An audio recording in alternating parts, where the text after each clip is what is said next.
Joined by Omar Abu Laila, Executive Director at Deir Ezzor 24. Thank you very much for being with us, Omar. Good to see you again. So, Turkish officials, they had to deny reports that Erdogan would be there in person today. But this is a sign, isn't it, that the two leaders are working towards a rapprochement? Thank you so much, Laura, for having me. Bashar Assad and Erdogan going to meet, maybe not today, the meeting between Bashar Assad and Putin today, I do believe it's far away from what's going on, or this discussion between Syria and Turkey. It's about the next stage of the conflict between Israel and Hezbollah.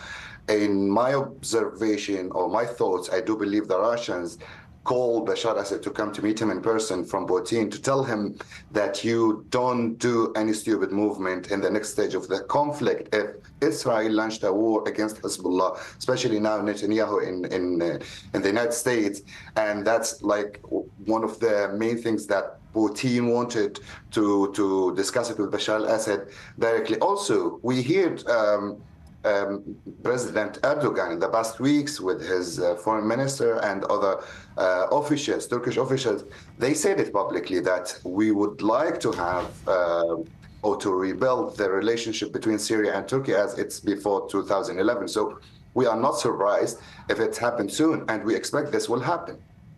Well, Assad has been embraced already, hasn't he, by most of the Arab world. Jordan, one of the countries leading that policy, but Turkey still officially refuses to engage with him. If Turkey does embrace Assad, what will that mean for Syria?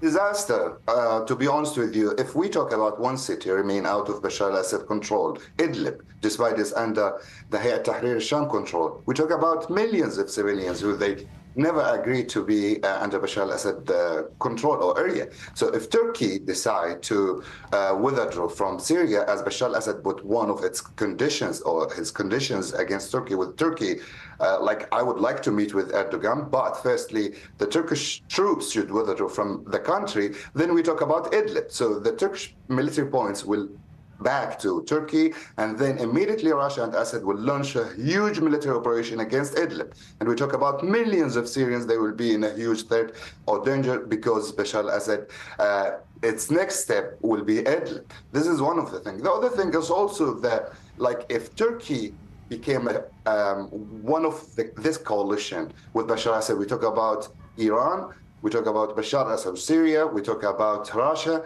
and other allies in the region. This is the real danger or threat to Israel as well, because the militia will be more active against other countries, including against Israel. Right. Well, I wanted to ask you that. I mean, would that be a very dangerous situation for Israel if two sworn enemies of Israel, Assad and Erdogan, made an alliance? Definitely, Laura. The militia, we remember very well in the beginning of 2017 how they engaged in the Syrian army to fight against Daesh. And when they were just like small groups, and now they are a real threat to the entire region, not only against Israel. We mentioned this in many interviews with you in the past weeks. And what just amazing, and a NATO country like Turkey will be part of with Russia, or alliance with Russia and Syria and Iran. Amazing what a threat coming from the other militia in Syria, because Turkey cannot force these militia to stop threatening other countries like, or parts and in the ground, other countries like Israel. They will be huger or bigger than this period, on this period. Omar Abu Laila, he's at Deir Ezzor 24. Thank you very much. Thank you so much, Laura.